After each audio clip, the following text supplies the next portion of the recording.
चुनावी घमासान, अपमान पर अपमान। नमस्कार, मैं हूं शुभांकर मिश्रा और आप देख रहे हैं डिबेट का नंबर 1 शो दंगल। गुजरात चुनाव में प्रचार का दंगल खत्म होने वाला है और अब से थोड़ी देर में दूसरे चरण के 93 सीटों के लिए प्रचार का शोर थम जाएगा।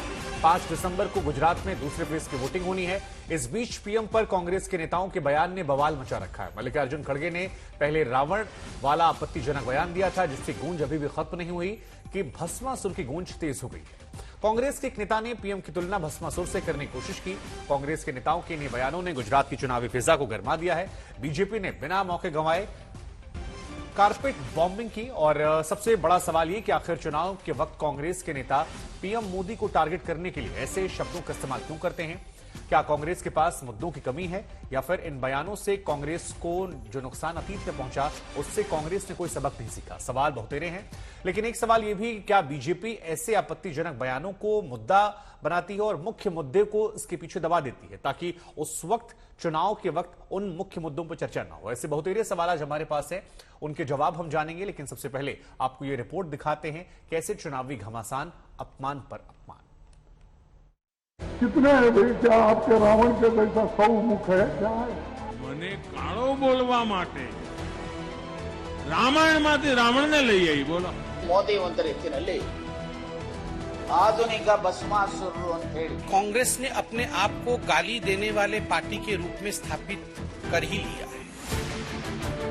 गुजरात में दूसरे दौर के प्रचार का शोर बस थमने वाला है, लेकिन विवादित बयानों की गूंज तेज हो गई है। कांग्रेस के नए अध्यक्ष मल्लिकार्जुन खड़गे गुजरात के मैदान में कूदे तो विवादित बयानों का पिटारा खोल दिया, जिसके बाद तो गुजरात की चुनावी हवा ही पूरी तरह बदल गई।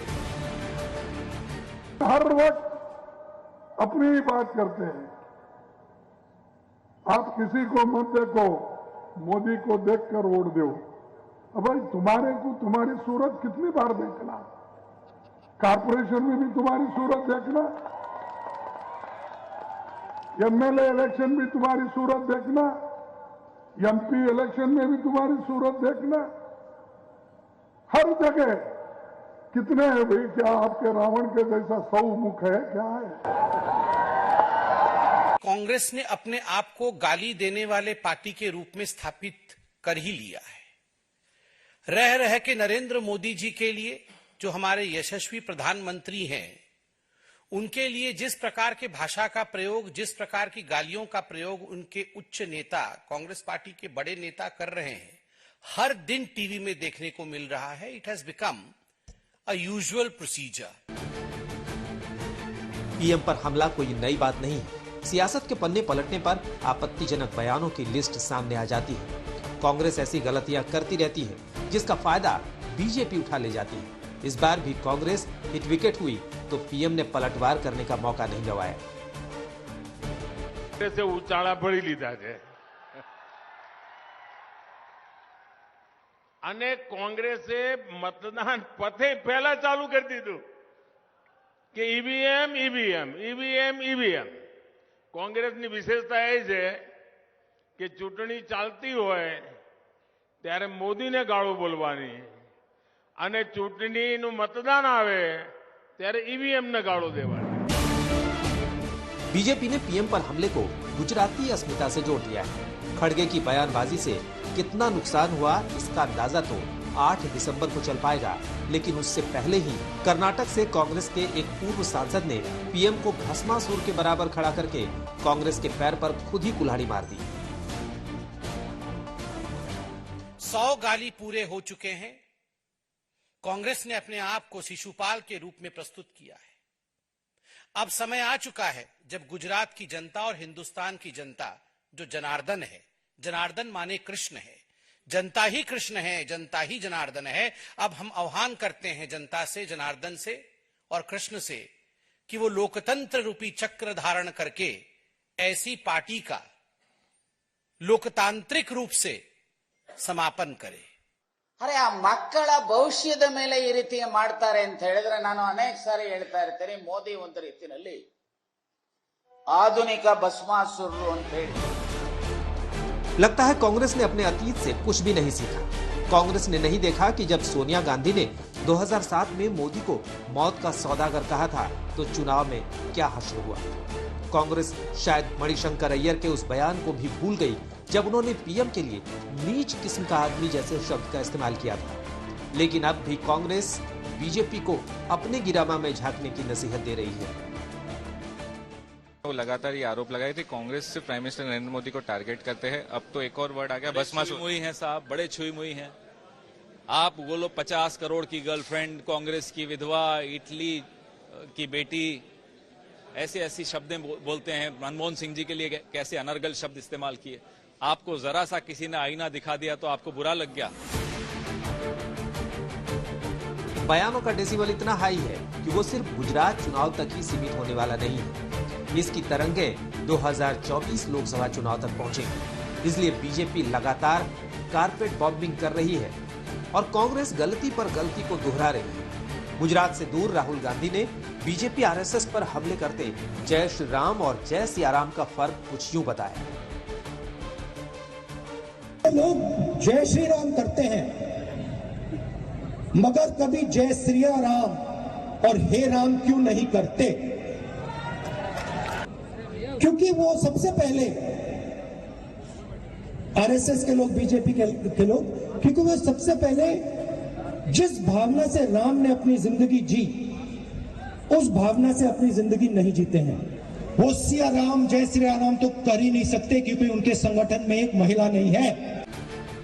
ऐसे हमले करने से पहले राहुल गांधी को होमवर्क कर लेना चाहिए था। राहुल गांधी भूल गए कि 2024 के चुनाव से पहले अयोध्या में भव्य राम मंदिर का निर्माण हो जाएगा, जिसके लिए बीजेपी ने पूरा जोर लगा दिया है। इसीलिए जब राहुल ने राम भक्ति और स्त्री सम्मान की शून्यता का मुद्दा उठाया तो यूपी के दोनों डिप्टी सीएम राहुल गांधी पर पिल पड़े। उन्हें जय सिया राम कहना पड़ा है। मैं बहुत प्रतीक्षा में हूं कि कब वो भगवान श्री कृष्ण की जन्मभूमि दर्शन करने के लिए जाएंगे, कब ये जय श्री कृष्ण कहेंगे, कब ये जय श्री राधे कृष्ण कहेंगे, उसकी भी मैं प्रतीक्षा कर रहा हूं। राहुल गांधी डिरेल्ड हो गए। उनको पता नहीं है कि भारतीय जनता पार्टी शुचिता के साथ भारतीय संस्कृति को कितनी दुनिया में कहां तक पहुंचा दिया है। जबकि राहुल गांधी कोर्ट पर जनेऊ डालने वाले ये सिर्फ नाटक मंडली के नेता हैं। महाकवि संत कबीर दास ने यूं ही नहीं कहा कि ऐसी वाणी बोलिए मन का आपा खोए, औरन को शीतल करे आपहु शीतल हो। लेकिन सियासत को शीतलता कहां पसंद है। अब देखिए ना, गुजरात के दूसरे चरण के चुनाव प्रचार के आखिरी दिन राहुल गांधी को ऐसे बयान देने की जरूरत क्यों आन पड़ी जब वो खुद चुनाव प्रचार से दूर हैं। राहुल गांधी कम से कम अपने नेताओं को ही समझा दिए होते, लेकिन ऐसा हो ना सका। अब कांग्रेस के नेताओं के ऐसे ही बयान कहीं गुजरात में टर्निंग पॉइंट न बन जाए। आज तक ब्यूरो। तो ये पूरी रिपोर्ट आपने देखी। अब मेहमानों से तारुफ कराने का वक्त आ गया है। प्रेम शुक्ला जी हमारे साथ जुड़ रहे हैं, भारतीय जनता पार्टी के स्पोक्स पर्सन। आपका स्वागत है सर। गुरदीप सप्पल जी हैं, कांग्रेस पार्टी का पक्ष रखेंगे, स्पोक्स पर्सन हैं। हमारे साथ संजय कुमार जी हैं, सीएसडीएस से, उनसे हम समझेंगे वोटिंग परसेंटेज को लेकर। विनोद अग्निहोत्री जी भी हमारे साथ हैं, सीनियर जर्नलिस्ट है, आपका भी स्वागत है। लेकिन गुरदीप जी, शुरुआत में आपसे करूंगा, और क्योंकि अंत में कहा गया था, देखिए ऐसी वाणी बोलिए मन का आपा खोए, औरन को शीतल करे आपो शीतल हुए। लेकिन ऐसा लग रहा है कि मॉडिफाई हो गया है कि अब ऐसी वाणी बोलिए मन का आपा खोए और सुनने वाला 7 दिन तक फपक फपक कर रोए। मतलब बीते कुछ दिनों में भाषा की मर्यादा को लेकर शायद कांग्रेस पार्टी को आदत भी हो गई होगी। कई बार सवाल पूछा जाता है, कई बार डेटा दिखाए जाते हैं कि देखिए फलानी बार जब कहा गया था तो उसका इस चुनाव में नुकसान हुआ, ये बयान आया तो ये नुकसान हुआ, लेकिन उसके बावजूद एक और बयान सामने आ जाता है। अब एक जर्नलिस्ट होने के नाते मन में सवाल यह आता है कि 27 साल की एंट्री इनकम्बेंसी के सामने क्या मुद्दों का अभाव है जो इस तरह की बातों को प्राथमिकता दी जाती? क्योंकि आप तो कह देते हैं, लेकिन उसके बाद बीजेपी उस मुद्दे को लपक लेती है। इस बार ही बीजेपी ने गुजरात की अस्मिता से जोड़ा है और कहा कि प्रधानमंत्री पर जो ये कटाक्ष है ये गुजरात से नफरत है। शुभांकर जी, पहले तो जो आपने कबीर साहब का दोहा सुनाया, ऐसी वाणी बोलिए मन का आपा होए, मुझे लगता है कि प्रेम शुक्ला जी ने सुन लिया होगा और आज की डिबेट में उनकी वाणी बड़ी शीतल होगी। वो जैसी वाणी में बात करते हैं वैसी वाणी में आज नहीं करेंगे कम से कम। दूसरी बात, देखिए जब हम छोटे थे, स्कूल में पढ़ते थे ना, तो कुछ बच्चे ऐसे होते थे जो दूसरों को पीटते थे, पर टीचर के पास आके रोते थे कि देखिए देखिए हमारे से बड़ा जुल्म हो रहा है, हमको तंग कर रहे हैं। और ऐसे बच्चे आमतौर पर पढ़ाई में या स्पोर्ट्स में पीछे होते थे। यही हाल बीजेपी का है। वो दिन भर सुबह से लेकर शाम तक कांग्रेस के नेताओं को गाली देते हैं, नेहरू जी से लेकर मनमोहन सिंह जी के लिए अपशब्द यूज करते हैं। गांधी जी के ऊपर तो पिस्तौल तान के गोली चलवा के उनकी फोटो के ऊपर और उसके वीडियो भी प्रचारित करते हैं, लेकिन ये कहते हैं कि हम जो है गाली हमको दे दी गई। वो क्यों कहते हैं ये समझने की जरूरत है। बीजेपी की मानसिकता ये क्यों है वो समझने की जरूरत है शुभंकर जी, क्योंकि मुझे लगता है आपने भी शायद उसको पूरी तरह समझा नहीं है। देखिए, इस गुजरात के बने हुए 60 साल हो गए, जिसमें करीब 30 साल बीजेपी का राज रहा, और पिछले 30 साल में देश के अंदर 15 साल बीजेपी के प्रधानमंत्री रहे हैं, 15 साल वाजपेयी जी और मोदी जी। अब जो इनको वक्त आया है वो सवालों का जवाब देने का वक्त है। वो किसी संबित पात्रा जी के पीछे या किसी प्रेम शुक्ला जी के पीछे छुपकर सवालों से बचने का वक्त नहीं है। और हम जो सवाल पूछ रहे हैं पूरे कैंपेन के अंदर गुजरात के अंदर लोगों में जाकर, जो शायद आपके चैनल तक नहीं पहुंचे हैं, वो ये हैं कि 27 साल लगातार राज करने के बाद और गुजरात बनने से अब तक आधा वक्त बीजेपी के राज करने के बाद गुजरात में देश के मुकाबले क्राइम 2.5 गुना क्यों है? पूरे देश में क्राइम रेट जो है 1 लाख पे 445 है, गुजरात में 1044 है। हम ये पूछ रहे हैं बार बार कि गुजरात के अंदर बच्चे सबसे कुपोषित देश में क्यों हैं? क्यों बच्चों की हाइट कम रह गई? ये सवाल है, तो हम पूछ रहे हैं, ये शायद आपके चैनल तक नहीं पहुंचा है। हम ये लगातार पूछ रहे हैं कि देश के अंदर पिछले मोदी राज के अंदर 22 करोड़ युवाओं ने अप्लाई किया था नौकरी के लिए और 7,22,000 नौकरियां मिली, जो संसद में उन्होंने बताया। ये हम पूछ रहे हैं, ये भी आप तक बात शायद नहीं पहुंची है। हम ये भी पूछ रहे हैं कि रिजर्व बैंक ऑफ इंडिया ये कह रहा है कि महंगाई लोकसभा चुनाव तक कम करना मुश्किल है और देश की जनता त्राही त्राही कर रही है। ये सवाल भी बीजेपी जवाब नहीं देना चाहती है। बीजेपी जितने भी सवाल हैं कि गुजरात के अंदर, गुरदीप जी देखिए, मैंने आपको तकरीबन 1 मिनट तक पूरी गंभीरता से सुना और आपने 3-4 मरतबा 27 साल का जिक्र किया, और इसीलिए मेरे मन में यह सवाल आता है कि अगर 27 साल की आपको इतनी ज्यादा चिंता है तो आपको फिर यह नजर क्यों नहीं आता कि इन मुद्दों को बीजेपी लपक लेती है? इतिहास से आप सबक क्यों नहीं लेते हैं? अगर आपको लगता है कि वाकई में ये मुद्दे ऐसे हैं जिन पर आप चर्चा करके सरकार बना सकते हैं, तो फिर आप ऐसे नेताओं को आगे क्यों बढ़ावा देते हैं? क्योंकि जब मैं रिकॉर्ड देखता हूं तो 2007 में मौत का सौदागर आपको चुनाव हराता है, 2014 में नीच आदमी आपको चुनाव हराता है, 2019 से मां के अपमान की बात हो या इसके अलावा मोदी खून की दलाली कर रहे, बाकी जितने सवाल है, हो सकता है बीजेपी के नेता भी कहते हों, लेकिन वो अपने ऊपर आरोपों को भुना लेते हैं, आप नहीं भुना पाते हैं। तो क्या आपको अपने इतिहास से सीखने की जरूरत नहीं थी? बाकी मीडिएटर पर आप सवाल उठा सकते हैं कि आज तक ये नहीं कर रहा, वो नहीं कर रहा, लेकिन हकीकत के आईने में आप क्या खुद को भी देखते हैं? लोकसभा में 0 सीटें हुई आपकी 2 बार, क्यों ऐसी हो गई? और अगर हुई तो सबक क्या लिया आपने? शिवांकर जी, आप भी थोड़ी वाणी पे कंट्रोल रखते। कबीर साहब ने बोला है, अब मैं जवाब देता हूं आपकी बात का। हमने तो सबक ले लिया, हमने सबक लिया क्योंकि हमको मालूम है कि आप वही बात बोलेंगे जो बीजेपी के हित में जाएगी। इसलिए जितने सवाल हमने जनता के बीच में उठाए वो आपने फिर नहीं दोहराए। हमने सबक लिया, इसलिए इस बार का चुनाव हमने जनता के बीच में जाके लड़ा। हम घर घर गए हैं, जनता के सामने सवाल रखे हैं और चुनाव के रिजल्ट में आपको देखेगा भी कि कांग्रेस की परफॉर्मेंस क्या है। क्योंकि हम लगातार ये सीख रहे हैं, लगातार सीख रहे हैं कि आप केवल कांग्रेस की उन बातों को कहेंगे जो कांग्रेस की बातें हम कहते हैं, हमने कही हैं। क्योंकि बीजेपी, जैसा खड़गे जी ने कहा कि अगर मोदी जी को दिन में 2 किलो गाली पड़ती है तो बीजेपी 4 क्विंटल गाली हमको देती है, ये बात तो हम कहेंगे। लेकिन इसके साथ साथ अगर आपको लग रहा है कि आप जनता तक बात पहुंचा दे रहे हैं तो सबसे अच्छी बात है सर, क्योंकि जनता सर्वोपरि है और आज तक के माध्यम से अभी आपको लाखों करोड़ों लोग देख रहे हैं। लेकिन प्रेम शुक्ला जी, मैं आपके पास आऊंगा। एक आप लोगों, मैं आ रहा हूं सर, आ रहा हूं। मैंने सवाल उठाए उसका कोई जवाब नहीं। मैं आ रहा हूं सर, आपके सवालों को प्रेम शुक्ला जी ने सुना और कुछ सवाल मेरे भी प्रेम शुक्ला जी के लिए हैं। गुजरात मैं आऊंगा सर, 1 घंटे की चर्चा है, आपको पूरा समय दूंगा सर। मैंने आपको सब्र से सुना, 2 मिनट सुना आपको, आप ही कह रहे थे। प्रेम शुक्ला जी, मैं आपके पास आ रहा हूं और आपदा में अवसर प्रधानमंत्री मोदी ने कहा था, लेकिन मौजूदा वक्त में ऐसा लग रहा है कि अभद्रता में भी अवसर दिखाई पड़ रहा है। आज कांग्रेस पार्टी के नेता हैं पवन खेड़ा जी, वो कह रहे थे कि बीजेपी वाले बड़े छुई मुई हो गए हैं। जब वो कहते हैं 50 करोड़ की गर्लफ्रेंड, कांग्रेस की विधवा, इटली, तब बातें नहीं होती हैं। लेकिन जैसे ही उनके नेताओं के खिलाफ बयान आता है, आप लोग उसको भुनाने लग जाते हैं, सारे मुद्दों को गायब कर देते हैं। चाहे मोरबी का मुद्दा हो या वहां की सड़कों का मुद्दा हो, शराब का मुद्दा हो, या जो बातें यहां कांग्रेस के प्रवक्ता कह रहे थे, ये मुद्दे आप हाईलाइट कर देते हैं। और इन मुद्दों को आपने पहले भी हाईलाइट करके सरकारें बनाई हैं। क्या इस पर आपका जवाब? देखिए कांग्रेस के लिए, शुभंकर जी, कांग्रेस के लिए इटली गाली हो गई है। जिस देश में उनकी पूर्व राष्ट्रीय अध्यक्षा का जन्म हुआ, उस देश का जिक्र कर देना गाली हो गया। लेकिन भस्मासुर गाली नहीं है। और भस्मासुर किसको कह रहे हैं? भाई जिसने गुजरात को 69,000 किलोमीटर नहरों का जाल बिछाकर, जो गुजरात कांग्रेस के कार्यकाल में बूंद बूंद पानी के लिए तरस रहा था, उस गुजरात में हर घर में नल से जल पहुंचाने का कार्य क्या भस्मासुर कर सकता है? 10,000 जो है करोड़ रुपए सिर्फ जो है कांग्रेस के कार्यकाल में गुजरात का कुल बजट था, उसको 2,50,000 करोड़ तक क्या भस्मासुर पहुंचा सकता है? गुजरात की कुल जीएसडीपी 99,000 करोड़ की थी, उसको जो है 15 लाख करोड़ रुपए तक पहुंचाना क्या भस्मासुर ये कार्य कर सकता है? 7 घंटे सिर्फ बिजली गुजरात के गांव में और शहरों में आती थी, वहां 24 घंटे बिजली क्या भस्मासुर पहुंचा सकता है?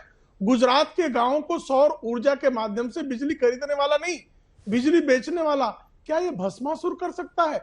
गुजरात में defence university, Gatishakti university, children's university, इस तरह के तमाम जो है नए नवाचार करने वाली योजनाएं क्या कोई भस्मासुर कर सकता है? ऐसी बातें कर रहे हैं हम तो विकास की बातें कर रहे हैं गुजरात की जनता के पास। अगर हम विकास अगर की जो बातें आप कह रहे हैं और इन पर 27 साल से आप सरकार बनाए बैठे हैं, तो फिर इमोशनल कार्ड खेलकर जनता के बीच में ये करके देखिए गुजरात की अस्मिता का अपमान है, गुजरात के लोगों का अपमान है, इस तरह की बातें इमोशनल कार्ड के जरिए खेली जाती है। नहीं, गालियों अगर कोई सतत गालियां दे तो उन गालियों का हम जिक्र भी ना करें, वो हमें गालियां दे और हम उन गालियों को जनता के सामने ले भी नहीं जाए कि हमको गालियां दे रहे हैं, गुजरात को गालियां दे रहे हैं। सर, सद्दाम गुजरात की राहुल गांधी की दाढ़ी सद्दाम हुसैन की तरह लगती है, ये तो आपके नेता ने भी कहा था, हेमंत विश्व शर्मा साहब ने, अगर मैं गलत नहीं हूं, और इसी चुनाव में कहा था। और सद्दाम हुसैन को किस संदर्भ में कहा था? शुभंकर जी नहीं, उत्तर सुन लीजिए जी सर। सद्दाम हुसैन जिनके 1991 के चुनाव में राजीव गांधी के साथ पोस्टर लगाए गए थे, वो सद्दाम हुसैन गाली हो गया? जो जिस सद्दाम हुसैन की मित्रता पर कांग्रेस फिदा हो जा रही थी, वो सद्दाम हुसैन गाली हो गया, और भस्मासुर श्रृंगार हो गया, रावण श्रृंगार हो गया, नीच श्रृंगार हो गया, गंगूतेली श्रृंगार हो गया। ये नहीं बात ठीक है, आपको लग रहा है कि वो कटाक्ष उस तरीके से नहीं था जिस तरह से जा रहे हैं। ठीक है गुरदीप जी, मेरे पास 2 मेहमान और हैं, इसलिए मैं आपको 30 सेकंड दूंगा क्योंकि आप पर आरोप लगाए गए हैं। 30 सेकंड में आप अपनी जवाब पूरी कर सकते हैं, उसके बाद 2 मेहमान मेरे साथ और हैं। मुझे मेरी बात पूरी करने का अवसर देंगे शुभांकर। अच्छा ठीक है, प्रेम शुक्ला जी बात पूरी कर लीजिए आप पहले। पूरा करने का अवसर दें शुभांकर जी, मुझे मेरी बात पूरा करने का अवसर दें। आपकी बात जिन सद्दाम हुसैन से होलकर समिति की रिपोर्ट बाकायदा बताती है, नहीं सुनी थी साहब, उनसे 2 बार पूछा प्रश्न और 2 बार उनको लगातार 5 मिनटों का अवसर दिया, मेरा भी 2 मिनट भी नहीं पूरा हुआ है। आप घुमा कर देख लीजिए। और जिन सद्दाम हुसैन की होलकर आयोग की रिपोर्ट बताती है, कुंवर नटवर सिंह जिन्होंने श्रीमती सोनिया गांधी को विदेश नीति की पाठ पढ़ाए, उन्होंने तेल के बदले अनाज वाली योजना में जिन सद्दाम हुसैन से लाभ अर्जित किया कांग्रेस पार्टी ने, वो सद्दाम गाली हो गए क्या साहब? और भस्मासुर जो है वो श्रृंगार हो गया। और ये जो इस तरह की बातें करें, उनको उनकी आरती उतारी जाए, ताली बजाई जाए, नाचा जाए उनकी बातों पर, ठीक है, ये अपेक्षाएं हैं कांग्रेस के लोगों को। ठीक है सर, हालांकि मुझे इस बात की खुशी कि दोनों पार्टियां कह रही कि हमसे ज्यादा तीखे सवाल पूछिए, उनसे आपने 3 मिनट तीखे सवाल पूछे, हमसे 1 ही मिनट क्यों तीखे सवाल पूछ रहे हैं। लेकिन गुरदीप जी 30 सेकंड में बात पूरी रखिए। और फिर मूल सवाल वही, क्या सेल्फ गोल की आदत हो गई है? क्योंकि इतिहास कहता है चुनावों में नुकसान हुआ है, मुद्दे छिप जाते हैं, बातें दब जाती हैं, जो बाकी बातें होती हैं, बाकी कोशिशें होती हैं। देखिए, सद्दाम हुसैन की बात पे तो ज्यादा कुछ बोलना नहीं है कि झूठ का पुलिंदा खोल दिया। इनको पता नहीं है वो भारत के मित्र थे, उनके अपने बेटे का नाम भी उदय रखा था उन्होंने, सद्दाम हुसैन ने। प्रेम जी आप नहीं जानते हैं, आप इतने हिंदू की बात करते हैं, उन्होंने अपने बेटे का नाम भी हिंदू नाम रखा था उदय, क्योंकि भारत के मित्र से जब पूरी दुनिया में क्राइसिस था तो भारत को तेल उन्होंने दिया था। फिर तो सद्दाम हुसैन से तुलना पर शिकायत नहीं होनी चाहिए। गाली कैसे हो गई, वही तो कह रहा हूँ गुरदीप बाबू। प्रेम जी जो सच है मैंने बोल दिया, एक लाइन गाली क्यों मान रहे हैं? कहिए ना कि अच्छा शब्द कहा।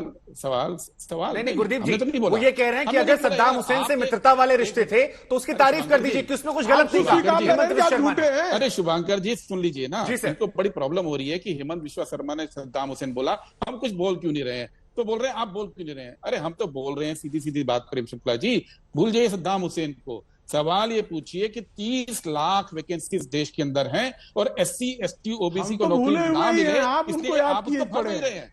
आप उसको भर नहीं रहे हैं क्योंकि SC ST OBC को आप चाहते नहीं कि देश के अंदर नौकरी मिले, आप उसकी बात नहीं कर रहे हैं, हम उसी की बात करेंगे। क्यों 30 लाख वैकेंसी आज मोदी सरकार की खाली पड़ी है देश के अंदर? क्यों नहीं चाहते कि गरीब पूछिएगा, कुछ कहेंगे, कुछ भाग खड़े होंगे, ये इनकी SC ST OBC नहीं, देखिए मैं तो सप्पल सीधी बात जी करता आप हूं, जो है क्यों भाग रहे मोदी हैं? जी के राज में एक भी बाबू सरकारी भाग मेडिकल रहे कॉलेज हैं। नहीं मिला बना गुजरात के अंदर? क्यों नहीं आप चाहते कि सिर्फ महंगी शिक्षा रहे? आप ये चाहते हैं गुजरात में एक भी सरकारी मेडिकल कॉलेज मोदी जी ने नहीं बनाया 27 साल में? मैंने आपको मौका उनकी बात का जवाब देने के लिए दिया था। मैंने शुरू में आपको अवसर दिया था अपनी बात रखने का, इस बार जवाब देने का अवसर दिया था। इनके अनर्गल आरोपों के उत्तर इस बार अवसर जवाब देने का था। लेकिन ठीक है, मेरे साथ विनोद अग्निहोत्री जी भी हैं। विनोद जी, आप तो कई चुनावों को कवर कर चुके हैं और ऐसा ये माना जाता है जर्नलिस्ट के तौर पर जब हम देखते हैं इन तमाम चीजों को कि ऐसी शब्दावली का इस्तेमाल तब ज्यादा किया जाता है या तो जब किसी व्यक्ति विशेष को लेकर नफरत जो है वो बहुत ज्यादा हो जाए, या जब मुद्दों का काल हो जाए, या जब ये नजर आ रहा हो कि सियासी जमीन थोड़ी दाएं बाएं हो रही है तो कुछ अलग से करने की कोशिश हो जाए।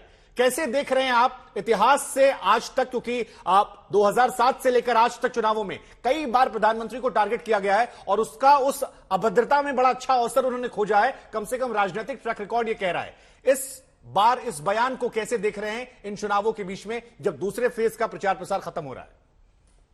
देखिए शुभंकर जी, कोई बयान जो है वो चुनाव परिणामों पर मुझे लगता है कि इतना ही असर डालता होगा जितना कि एक चुटकी नमक जो है कहीं आप किसी दो क्विंटल उसमें डाल दें। अगर मान लीजिए 2007 में सोनिया गांधी मौत का सौदागर न बोलती तो क्या भारतीय जनता पार्टी चुनाव हार जाती? बिल्कुल नहीं हारती। 2014 में अगर मणिशंकर अय्यर वो नीच वाला बयान नहीं देते तो क्या भाजपा की सरकार नहीं बनती केंद्र में? बिल्कुल बनती। 2000 इसी तरह जो है बयान जो है मुद्दे बनाए जाते हैं, खाली बयानों की, और बयान कोई अभी नहीं दिए जा रहे हैं। डॉक्टर लोहिया के जमाने से अगर शुरू करें तो क्या क्या बयान जो राजनीतिक नेता एक दूसरे को नहीं देते थे, लेकिन तब सोशल मीडिया नहीं था, टेलीविजन नहीं था, वरना तो शिखंडी मनमोहन सिंह को कहा गया 2009 के चुनाव में।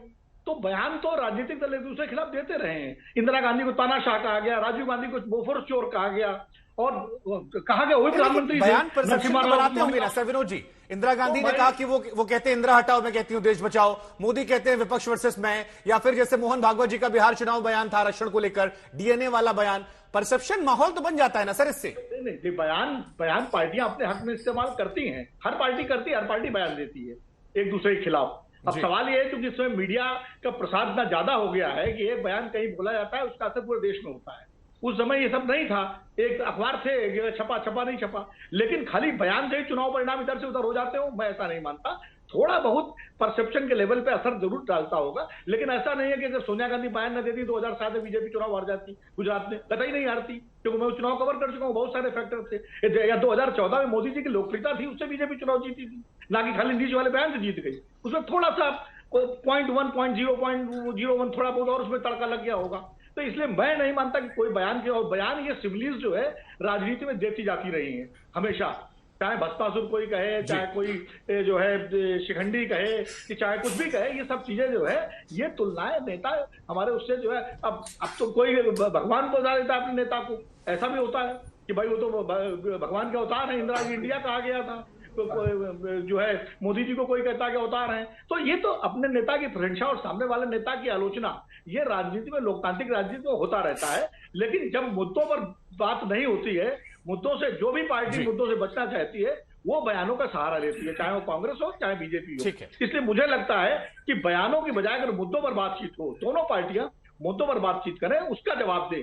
अगर गुरदीप सटपल कांग्रेस नेता के तौर पर कोई बात उठाएं तो प्रेम शुक्ला उसका जवाब दें, और प्रेम शुक्ला अगर कांग्रेस को लेकर कोई सवाल उठाए मुद्दों को लेकर के तो गुरदीप सटपल उसका जवाब दें। तब बहस ज्यादा बेहतर होगी और तब ज्यादा चुनाव में जो है एक तरह से उसका एक सकारात्मकता आएगी, ना कि बयानों पर। विनोद जी आपको बहुत ज्यादा आशावादी व्यक्ति कह देंगे सर, कह देंगे कि विनोद जी बड़ी आशा से उम्मीदें कर रहे हैं उस राजनीति की जिसकी कल्पना भारत में कमी देखने को मिलती है कि सीधे सवाल पे सीधा जवाब मिल जाए।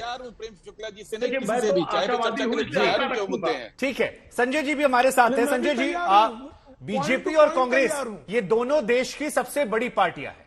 अब अगर दोनों पार्टियों में अगर कहीं से सद्दाम हुसैन या ये तमाम जो रावण या बाकी चीजें निकल कर आ रहे हैं, तो कैसे इसे आप देख रहे हैं? मुद्दों का भाव देख रहे हैं, भटकाने की राजनीति देख रहे हैं, कुछ अलग करने की कोशिश देख रहे हैं, या जरूरत से ज्यादा तूल दिया जा रहा विषय देख रहे हैं? और सेकेंड फेज में चुनाव प्रचार प्रसार खत्म हो गया है, तो अपनी एक्सपीरियंस से भी जरा समझाइए कि ये चुनाव आपको कितना अलग नजर आ रहा है बीते चुनावों से, और इन चुनावों में जो ये बातें हैं इनका कितना असर देखने को मिल सकता है? देखिए शुभांकर, अगर मैं देखूं कि पिछले 10-15 सालों में जो कैंपेन है वो किस तरह से बदला है, मैं सोशल मीडिया की कैंपेन की नहीं बात कर रहा, वो भी बदला है, पहले ज्यादा डोर टू डोर कैंपेन होता था, लेकिन मैं टोन एंड टेनर की बात कर रहा हूं। पहले पार्टियां और उम्मीदवार अपनी बात कहते थे, जो जिस पार्टी की सरकार होती थी वो पार्टी इन बातों का जिक्र करती थी कि हमारी सरकार ने क्या किया है, और अगर सरकार पार्टी दोबारा जीत के आएगी तो आने वाले 5 साल में क्या करेगी। तो पार्टियां अपनी बात कहती थी, दूसरी विपक्षी पार्टियों पर बात नहीं करती थी। धीरे धीरे ये सिलसिला बदलना शुरू हुआ, धीरे धीरे पार्टियों ने दूसरी पार्टियों पर आरोप लगाना शुरू किया। लेकिन आज अगर शुभांकर देखेंगे तो मेरा अपना अनुमान है, जब भी कोई कैंपेन होता है, चाहे वो सोशल मीडिया पर हो रहा हो, बड़ी रैलीज हो रही हो, पार्टियां 80% समय दूसरी पार्टियों में खामियां बताने में व्यतीत करती हैं, उतना समय उस पर लगाती हैं। वो सही गलत की बात मैं नहीं कर रहा कि वो आरोप सही होते हैं नहीं होते हैं, और उन्हीं आरोपों में जिन बातों का आप जिक्र कर रहे हैं, मैं उन बातों का जिक्र नहीं दोबारा करना चाहता हूं शब्द बंदियों का, लेकिन यही नेचर ऑफ कैंपेन पूरा बदलता हुआ मुझे दिखाई पड़ता है कि पॉजिटिव से नेगेटिव हो गया है, सारा कैंपेन नेगेटिव होता जा रहा है। अपनी बात ना कहें, दूसरी पार्टियों पर आरोप लगाएं, दूसरी पार्टियों पर के बारे में चर्चा की जाए, तो ये सारा कुछ बदलता हुआ दिख रहा है। और नहीं संजय जी, अब देखिए मेरे जहन में एक सवाल ये आता है कि जैसे हम लोग भी डिबेट करते हैं तो उसके पहले बाकायदा रिसर्च करते हैं कि टॉपिक क्या होगा, कई टॉपिक पे चर्चा करते हैं। नेता जब ये भाषण देते हैं, चाहे वो जय श्री राम या जय सिया राम का इशू हो, या फिर यहां पर जो ये भस्मासुर रावण के जिक्र हो, ये इत्तफाकन निकल जा रहा है, कोइंसिडेंस है, या इसके पीछे भी उनकी टीम की प्लानिंग होती है कि नहीं ये बात कही जाएगी, ये बीच की पंचलाइन है, ये वायरल हो जाएगा, इस पर चर्चा शुरू हो जाएगी? नहीं, अब लगता है बहुत प्रोफेशनलिज्म आ गया। आपको पता होगा शुभांकर, पहले प्रवक्ताओं को चैनल अपने पसंद से बुलाते थे, आजकल बिल्कुल पार्टियां प्रवक्ताओं को भेजती है। तो ऑलमोस्ट एक तरह से मुझे लगता है कि पूरी प्रॉपर एक तरह से, मतलब ट्रेनिंग तो मैं नहीं शब्द का इस्तेमाल करूंगा, लेकिन हाँ तैयारी करके आते हैं। लेकिन इस तैयारी में मुझे नहीं लगता है कि इसका कोई रोल होता है कि आपको जाके इन गालियों का इस्तेमाल करना है या इन अपशब्दों को कहना है। On the spur of the moment कई बार होता है, लूज टंग होता है, जो होना नहीं चाहिए। मैं नहीं कह रहा हूं इसकी आवश्यकता है।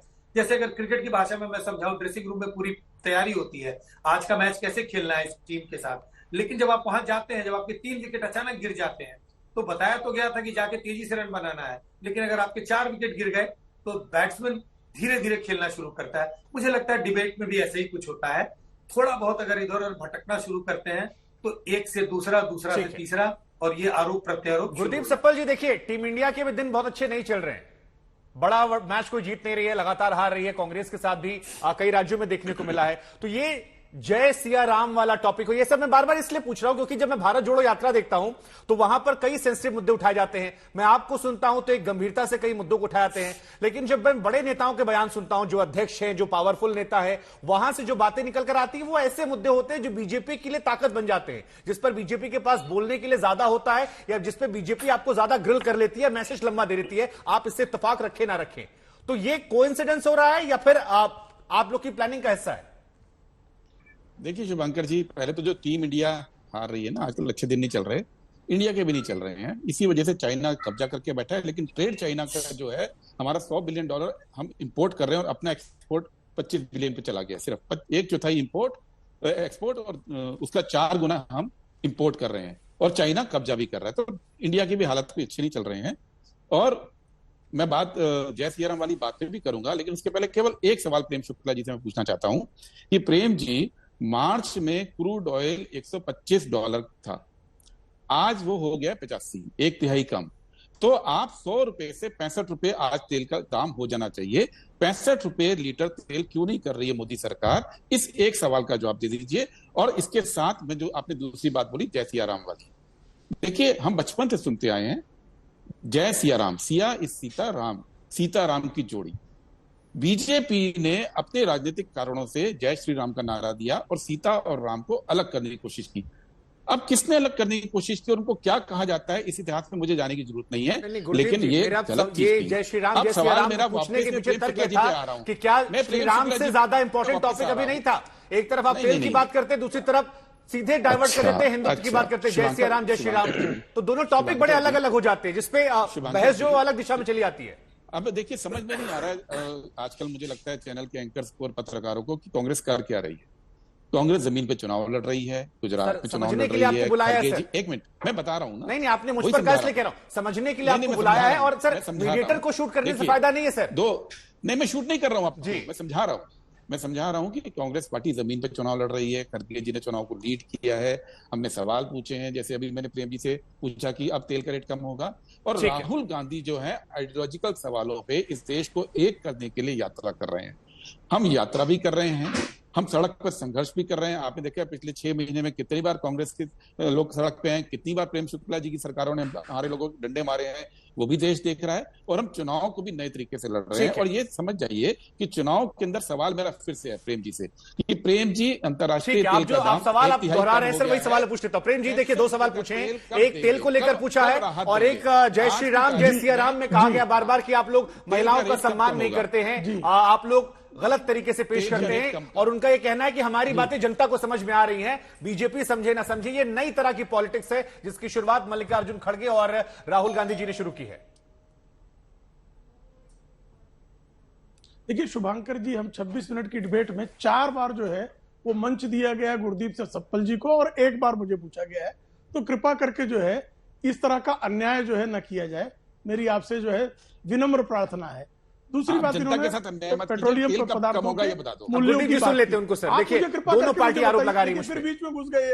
हाँ नहीं प्रेम शुक्ला जी आप बोलिए, मैं खुश हूं कि दोनों लोग आरोप लगा रहे हैं। से पूछना चाहता हूं, मैं अत्यंत विनम्रता से पूछना चाहता हूं, पूरे देश में सारे भारतीय जनता पार्टी शासित राज्यों में वैट घटाकर जो है वो पेट्रोलियम पदार्थों के दाम कम किए गए। राजस्थान और छत्तीसगढ़ में कांग्रेस ने वैट के दाम क्यों नहीं कम किए, कृपा करके मुझे बताइए। जबकि आप ये जानते हैं कि तेल के दामों को कम करने का जो है टैक्सेस के अलावा यह निर्णय डॉक्टर मनमोहन सिंह की सरकार नहीं लिया था कि ऑयल कंपनियां करेंगी। तो आप उसे गलत प्रश्न पूछ रहे हैं, लेकिन जो सही प्रश्न है कि छत्तीसगढ़ और राजस्थान की सरकार वो वैट के दाम क्यों नहीं कम कर रही है। गुजरात का, राजस्थान का आदमी सीमा से गुजरात में आता है और अपने डीजल या पेट्रोल की टंकी फुल करा के वो राजस्थान जाने के लिए क्यों मजबूर है, जरा इसका जवाब दीजिए। श्रीमान राहुल गांधी की क्या अशोक गहलोत और भूपेश बघेल सुनते ही नहीं है? कांग्रेस पार्टी की नीतियों को जानते ही नहीं है। दूसरी बात जय श्री राम और जय सिया राम की, तो अब ऐसा है कि नए नए जो हिंदू बने हैं उनको पता ही नहीं है कि जय श्री राम और जय सिया राम एक ही बात है। श्री जो है वो लक्ष्मी है और सीता भी लक्ष्मी है, तो श्री जो है वो सीता के लिए ही प्रयुक्त होता है। तो जय श्री राम और जय सिया राम जो नया नया हिंदू बना होगा वही इस तरह के प्रश्न पूछेगा, उसको पता ही नहीं है। जो लगातार राम को काल्पनिक कहते थे, जो प्रभु रामचंद्र जी के मंदिर को बनाने के लिए हर तरह की बाधाएं खड़ी करते थे, जिन्होंने राम मंदिर निर्माण को जो है रोकने का काम किया, जिन्होंने वहां पर बाबरी खड़ा करने का संकल्प संसद में खड़े होकर लिया था, ऐसे लोग नए नए हिंदू बने हैं।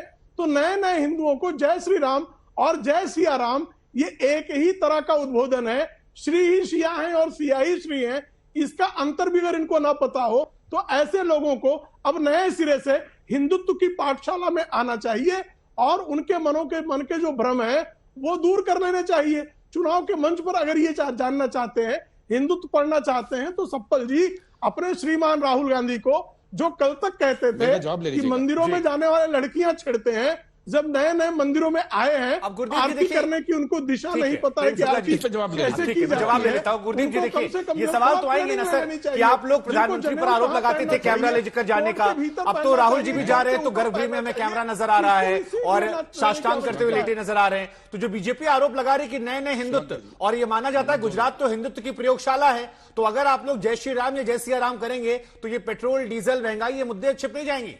ये बार बार मैं वापस ट्रैक पे लाने की कोशिश कर रहा हूं, लेकिन मुझे लग रहा है कि मैं नहीं समझ पा रहा हूं। मैं विनोद जी समझूंगा, लेकिन पहले आप जवाब दे दीजिए। नहीं मैं दोनों बात का जवाब दूंगा, पेट्रोल पर भी और भगवान राम के ऊपर भी। इनका जवाब देने का मुझे भी अवसर दीजिएगा शुभंकर जी। हाँ 1 मिनट, पहले पेट्रोल के ऊपर प्रेम शुक्ला जी को मालूम नहीं है कि देश में सबसे महंगा पेट्रोल जिसमें कि करीब 32.66% वैट है वो असम के ऊपर है, छत्तीसगढ़ में 22% है, गुजरात में 20% है। आपको मालूम नहीं है। और सवाल ये नहीं था कि स्टेट, सवाल यह कि अंतर्राष्ट्रीय दाम 1/3 कम हो गए, तो आज केंद्र को 100 रुपए से 65 रुपए तेल कर देना चाहिए, वो क्यों नहीं कर रही। दूसरी बात ये कहते हैं कांग्रेस मानती है भगवान राम काल्पनिक है। प्रेम जी आपको मालूम ही नहीं है, आपने कभी संविधान पढ़ा नहीं है, क्योंकि संघ में संविधान पढ़ाते नहीं है। लेकिन अगर आप संविधान की प्रति खोलेंगे तो उस पर भगवान राम का चित्रण है, राम दरबार का चित्रण है। वो कांग्रेस पार्टी के टाइम पे, कांग्रेस पार्टी की संविधान सभा, कांग्रेस पार्टी के उसमें लगभग अधिकांश से क्या, लगभग सारे सदस्य थे, कुछ एक छोड़ के कांग्रेस पार्टी ने वो संविधान बनाया और उस पे भगवान राम का चित्र दर्शाया गया है भारत के संविधान पे। काश कि आपने आरएसएस में रहते हुए भी संविधान की प्रति कभी खोल के देखी होती तो जवाब मिल जाता। ठीक है प्रेम जी, 30 सेकंड, फिर मेरे पास 2 मेहमान और भी हैं। देखिए इसके बाद भी जब संविधान पे राम की प्रति हमको बार बार दिखानी पड़ी उनकी छवि थी, उसके बाद भी आपकी संस्कृति मंत्रालय ने बाकायदा सर्वोच्च न्यायालय में शपथ पत्र देकर, जो श्रीमती अंबिका सोनी श्रीमती सोनिया गांधी की परम सखी रही हैं, उनके मंत्रालय ने यह शपथ पत्र दायर किया कि राम काल्पनिक है। और आपने संविधान की जो मूल प्रति थी उसके अलावा शेष प्रतियों से राम के चित्र को निकालने का जो दुष्कर्म किया, सप्पल जी उसके लिए माफी मांग लीजिए, सोनिया जी से कहे माफी मांग ले, मनमोहन सिंह जी माफी मांग ले, राहुल गांधी माफी मांग ले कि आप जो है बार बार राम मंदिर के निर्माण को जो है रोकने का जो दुष्कर्म किया। आप तो खुश है ना सर कि कांग्रेस पार्टी भी राम को लेकर बात कर रही है, ये बता हिंदुत्व की बात कर रही है। आप लोग तो यही कह रहे थे ना कि हिंदुत्व खतरे में, कई लोग बात नेता कहते हैं, तो आप खुश है नहीं खुश है अब कि अब चर्चा जो हिंदुत्व को लेकर हो रही है? मैं आऊंगा सर आपके पास, क्योंकि मेरे पास 2 मेहमान और भी हैं। राम को जो है स्वीकारने के लिए मजबूर हुए। गुरदीप जी, मेरे पास 2 मेहमान और भी हैं, देखिए वो केवल आप एक लाइन में जी नहीं, एक लाइन बोलनी जरूरी है। प्रेम शुक्ला जी, यहां भी आप गलत है। आपको मालूम नहीं है कि जिस, एक मिनट सुन लीजिए ना, सुन लीजिए, जिस एफिडेविट की आप अरे बाबा एक मिनट,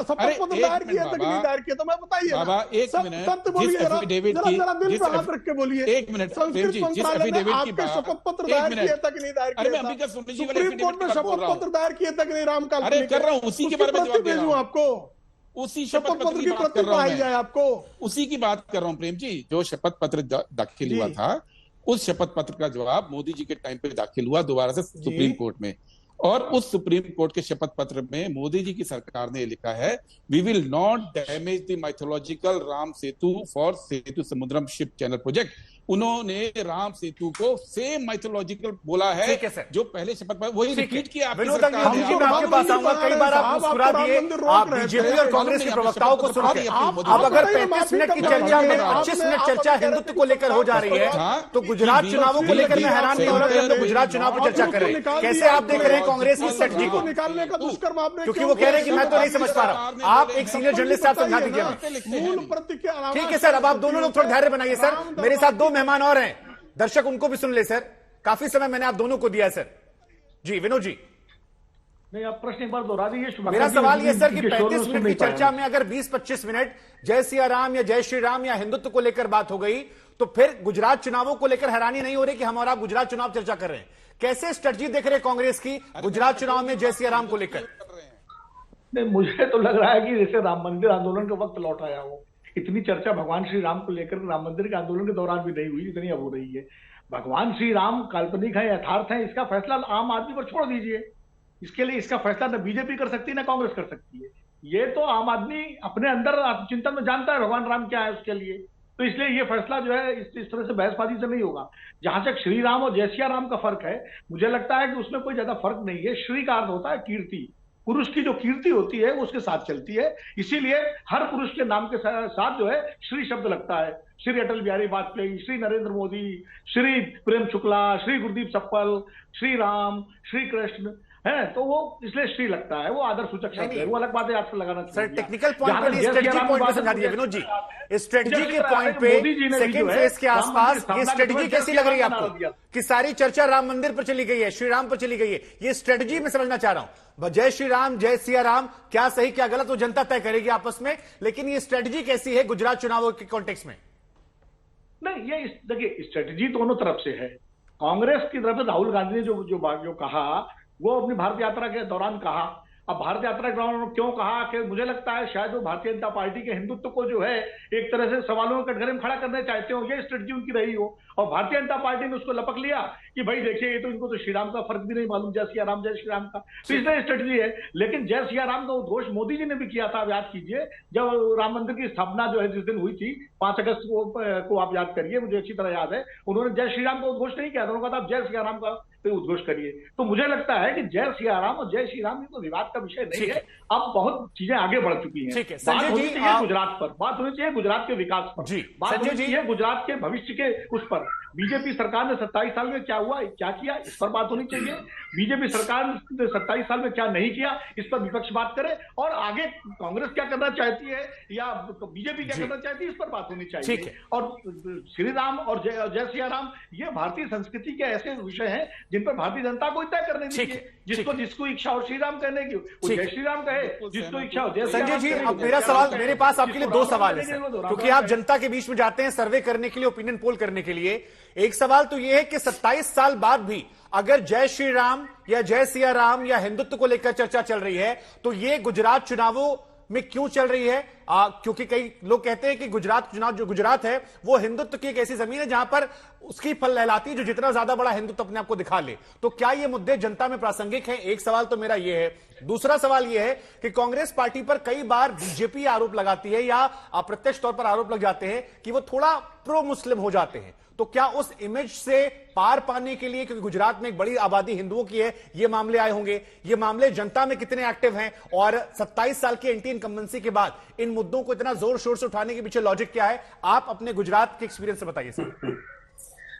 देखिए, आपने जिस बात का जिक्र किया, ये तो जरूर है, कांग्रेस पर आरोप लगता है, ये एक परसेप्शन बना हुआ है सिर्फ गुजरात में नहीं, पूरे देश में, कि कांग्रेस एक ऐसी पार्टी है जो मुसलमानों की तुष्टीकरण करती है, माइनॉरिटी तुष्टीकरण में शामिल रही है, और इस कारण से कांग्रेस को भारी नुकसान हुआ है। सिर्फ इन पिछले कई सालों में जहां जहां भी लोकसभा के चुनाव, विधानसभा के चुनाव हुए, उसका खामियाजा कांग्रेस को भुगतना पड़ा है।